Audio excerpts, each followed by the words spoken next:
Hi class, in this recording we're talking about spirometry and variations in breathing volumes.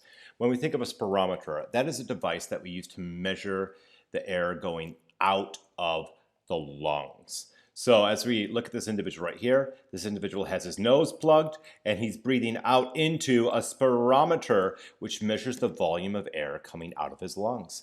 So it's going to capture that expired breath and record the volume, the rate of breathing, the speed of breathing.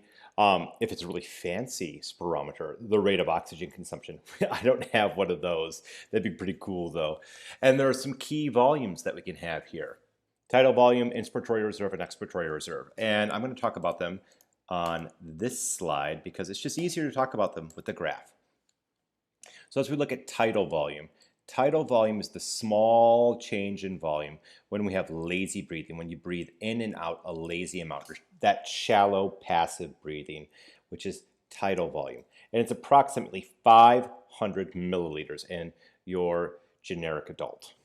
We also have inspiratory reserve volume. Inspiratory reserve volume is if you breathe in shallowly, and then all of a sudden you get startled and you breathe in really deep because you were surprised and scared. That volume that you can breathe in after you've inhaled shallowly is referred to as your inspiratory reserve volume. And then the amount that you can exhale, let's say you're breathing in and out, and then you have lazy breathing. You exhale your tidal volume, and then all of a sudden you cough, you sneeze, or maybe you start choking and something you have to force air out of your mouth violently and aggressively. That's referred to as the expiratory reserve volume.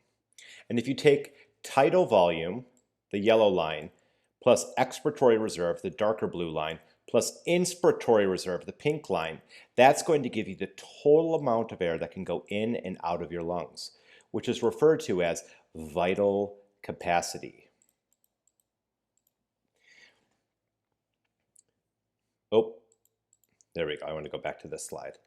So tidal volumes are, generally speaking, about 500 milliliters. Inspiratory reserves are typically about 3,000 milliliters, and expiratory reserves are about 1,200 milliliters of volume. So those give you, and these are approximate volumes. If you're working with a male, generally speaking, males have larger skeletal frames, so they'll have larger thoracic cavities and larger volumes compared to females. The same is true of adults versus children, or if you have somebody who is stocky, has a stocky frame versus somebody who has a slender frame. Stocky framed individuals will have a larger volume, inspiratory volume, or larger lung volumes compared to slender framed individuals. So as we talked about vital capacity, that is the total amount of air that can go in and out. So we have the expiratory reserve plus the inspiratory reserve plus that tidal volume, giving us the vital capacity. Our residual volume is the amount of air that's always going to be left over in the lungs, even after we've tried to force everything out. And we need to allow for just a little bit of air being left over so that we can still have gas exchange when we've exhaled all the way, and to keep our lungs from collapsing all the way. This way, it makes it a lot easier to inflate our lungs. The maximum amount that we can inhale after normal tidal volume expiration is referred to as inspiratory capacity. And this is one that I will candidly admit I'm not as interested in because I am not a respiratory therapist. But if you go into that field, you will spend a lot more time talking about how to use these different volumes and measure them and diagnose pulmonary issues on patients. Some other volumes that are interesting are functional residual capacity. So after we have our typical tidal volume expiration, the leftover air is functional residual volume. And then finally, the total amount of air in the lung is the total lung capacity. Total lung capacity, TLC, is residual volume plus vital capacity. Now, as we're looking at our lungs, there can be some disorders that will alter the amount of airflow in and out of our lungs. We measure the airflow going in and out of the lungs with spirometry. And we use spirometry to aid the diagnosis of either restrictive lung diseases or obstructive lung diseases. When we think of a restrictive disorder, these are diseases that reduce compliance. They make the lungs stiffer. It's harder to inflate the lungs when we have reduced compliance. So anything that causes pulmonary fibrosis, fibrosis being a technical word for scarring, and then pulmonary meaning lungs. So pulmonary fibrosis is scarring of the lungs. A classic example is black lung disease. And I had mentioned in a previous recording, not that many people get black lung disease anymore because not that many people work in coal mines while not wearing respirators. Here is a lung section of somebody who has black lung disease. Notice how there's lots of black coal dust built up in the lungs. Another disease that is going to reduce compliance and be a restrictive disorder disease is tuberculosis. If somebody has tuberculosis, they have nodules of scar tissue that build up in the lungs. Those nodules grow and become large, hollow-ish cavities of scar tissue. And I say hollowish because there's going to be a lot of tuberculosis bacterium built up within those cavities. That's another classic restrictive disorder that affects millions upon millions of people on our planet.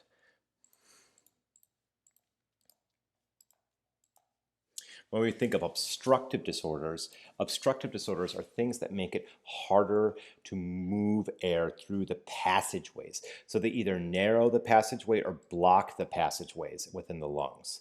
So they make it harder to inhale or exhale. And that's a key distinction here. When we think of these restrictive diseases, these restrictive disorders are going to make it harder to only inhale. They only make it harder to inflate the lungs. Restrictives only make it more difficult to inflate the lungs.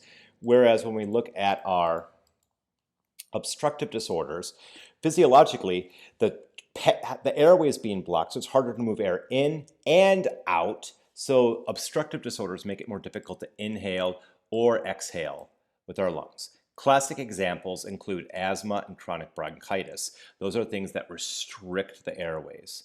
Emphysema is a little bit of both.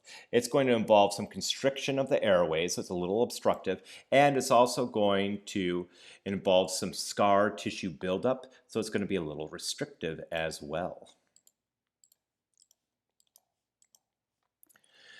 We also can have some variations within our respiratory rhythms that can be measured on a spirometer. Now, when we think of eupnea, EU is a prefix meaning true. Eupnea means true breathing. So this is just your regular, relaxed, quiet breathing. This is the tidal volume, lazy breathing. We also have apnea, pnea referring to the movement of air into the lungs, and then a meaning without. So without breath is literally what apnea means when you look at the root words, and it means temporarily not breathing, the temporary cessation of breathing. If somebody has sleep apnea, they temporarily stop breathing while they're asleep. We also could have hypoventilation, hypo meaning below, ventilation referring to the movement of air in and out. So this is going to be the reduced movement of air in and out of the lungs, causing blood carbon dioxide levels to go up. And that's a key definition right there. Hypoventilation causes a rise or increase in blood CO2 levels, whereas hyperventilation, hyper meaning above, is going to cause a decrease in blood CO2 levels. So as we have pulmonary ventilation going above and beyond metabolic demand, we are ultimately going to lower blood carbon dioxide levels, causing the blood to become more alkaline. We also have hyperpnea. Hyperpnea is when we really need to breathe in and out more because of some increase in metabolic demand. So what happens is a lot of people take hypopnea and hyperventilation and mix them up with each other. Hyperventilation is when you're breathing in and out really deeply, really quickly, but you don't need to be, metabolically speaking. Hyperpnea is when you're breathing in and out really deeply because you need to be, because of some metabolic issue with exercise, potentially we could have some pain-induced reasons, or other potential reasons that would cause you to breathe in and out very quickly, but that's not above your metabolic demand. That's all we have for this recording. If you have any questions or comments, please feel free to post them in the class discussion board or to shoot me an email. And as always, happy studies.